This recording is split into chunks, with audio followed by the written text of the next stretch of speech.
وَأَقِيمُوا الصَّلَاةَ وَآتُوا الزَّكَاةَ وَارْكَعُوا مَعَ الرَّاكِعِينَ، اور نماز قائم کرو اور زکوٰۃ ادا کرو اور رکوع کرنے والوں کے ساتھ رکوع کرو۔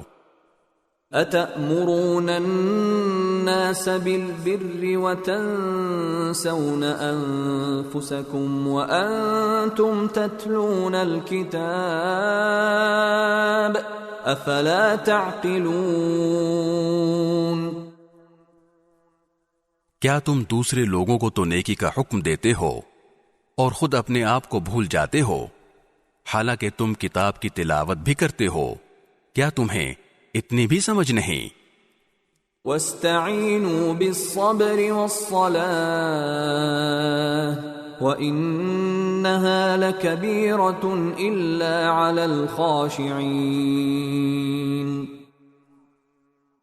اور صبر اور نماز سے مدد حاصل کرو۔ نماز بھاری ضرور معلوم ہوتی ہے مگر ان لوگوں کو نہیں جو خشوع یعنی دھیان اور عاجزی سے پڑھتے ہیں۔ الذين يظنون أنهم ملاقو ربهم وأنهم إليه راجعون، جو اس بات کا خیال رکھتے ہیں کہ وہ اپنے پروردگار سے ملنے والے ہیں اور ان کو اسی کی طرف لوٹ کر جانا ہے۔